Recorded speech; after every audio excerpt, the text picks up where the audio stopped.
And now we come to the third story. The amazing story of one of the most prominent men. By many accounts, the second or third most honored human being to ever walk on earth. The Prophet Musa alayhi salam. Standing here he is at the beginning of the story, in the hadith of our Prophet. The story in the Quran starts with the matter to teach us. And our beloved, peace and blessings upon him, he told us in the Sahih, in the authenticated tradition, how the story started from the beginning. That Moses, peace and blessings upon him, he's standing, giving a sermon to the children of Israel after the Exodus, after God blessed them with being able to leave the tyranny and the persecution and the enslavement of the Pharaoh. And they, in front of their eyes, saw the Pharaoh drowning in the Red Sea that was parted by the Prophet striking his staff to the sea.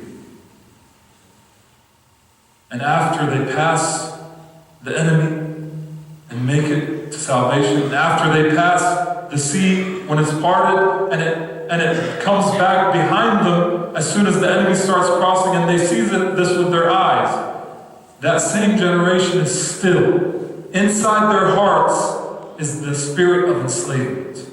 Inside their hearts is the spirit of ignorance.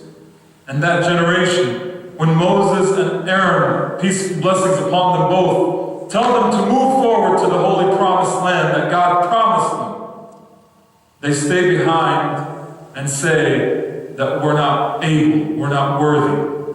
So God then punishes them. God punishes them for giving up. And they're lost in the desert for 40 years. 40 years is the time period it takes for the young men and women that are 7 and 8 years old today to be the elders. And for the ones who are the elders today, may God rest the souls of all who passed away and give long life to those who are living, and the ones who are elders today, for most of them to leave, and for their mindset to leave and to be replaced. And so those 40 years were the years they were lost in the desert. And during that time period, Musa alayhi salam is giving a sermon. And the topic of the sermon, our beloved Muhammad sallallahu alaihi wasallam tells us, the topic of the sermon was we have to take education as our top priority, O children of Israel. We were uneducated because we were enslaved in Egypt, and God freed us, and we're tortured in this wilderness because of our miseducation and our ignorance, and questioning God's will and questioning God's destiny because of our ignorance. So we must take to educating, and we must take to the spirit of discovery. We must take to seeking knowledge in our faith and knowledge of what will help us gain victory. This was the topic of the sermon of Musa alayhi salam. And as he's giving the sermon about gaining knowledge, about the spirit of gaining knowledge, like our beloved sallallahu alaihi wasallam taught us, like Allah taught us in the first word revealed, Iqra. And our beloved sallallahu alaihi wasallam is held until he says, until I was about to die. ظَنَنْتُ أَنِّي هَالِكَ. And Jibreel lets him go and says again to him, Iqra. Read. Stop going to the internet to watch all kinds of videos and then being itchy and unable to read 20 minutes of a book every day. Stop letting the Quran collect dust on your shelf and only reading it when somebody dies. Iqra. So Musa alayhi salam is giving the sermon, and a man stands up, unappreciating the topic, unappreciating the whole essence of the message, and says, O Moses, who is the most knowledgeable man on earth? And Musa alayhi salam, peace upon him, in his goodwill, answers the question to the best of his knowledge. He's being asked by his people a question. So he says, to the best of his knowledge, he's the prophet of God. The only man to, while alive, while in our dimension, to be spoken to by God is Musa alayhi salam.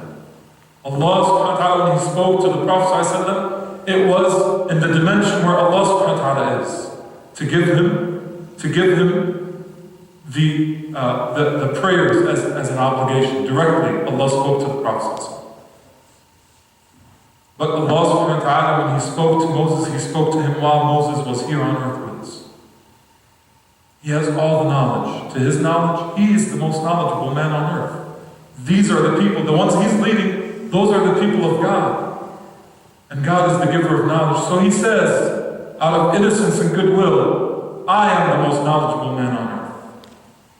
And God to teach you and I, O PhD holders, and writers of books, and victorious in business, and in real estate, and in medicine, no matter how high your knowledge gets, no matter how much people give you the accolades and roll out the red carpet for you, Jibreel comes down and says to Musa, as soon as he says, I am, he says the revelation that God says to him, O Moses, there's a man, a servant of ours, more knowledgeable than you.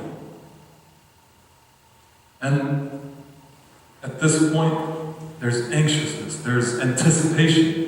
More knowledgeable than me. Musa alayhi salam is a lifelong learner. Every prophet of God, every follower, true follower of a prophet of God, peace upon them all, is a lifelong learner. Never stops learning because of a degree he got, or because of the job he wanted. Because what we learn is for the sake of Allah. What we learn is to understand our faith and apply it in our lives, and to understand our world and how to solve its problems with our faith and with our guidance from God. Allahumma inni a'udhu bika min ilmin la yanfa'. Oh God, I seek refuge in you from knowledge that doesn't benefit the world. Oh God, I seek refuge in you from knowledge that doesn't benefit. Wa qalbin la yakhsha. As soon as the Prophet ﷺ would make that dua, morning and night, my brothers and sisters, morning and night, not a day went by except one of the dua that the Prophet ﷺ would say after he prayed the morning prayer, that I ask God to bring us all to pray together every morning so we can start our day fresh. He would sit, and one of the things he would say, Allahumma inni a'udhu bika min ilmin la yanfa'. I seek refuge in you from knowledge that doesn't benefit, and the one that comes after it, aw qalbin la yakhsha, or a mind and a heart that doesn't humble. Because no one will gain knowledge that benefits if the humility isn't enough.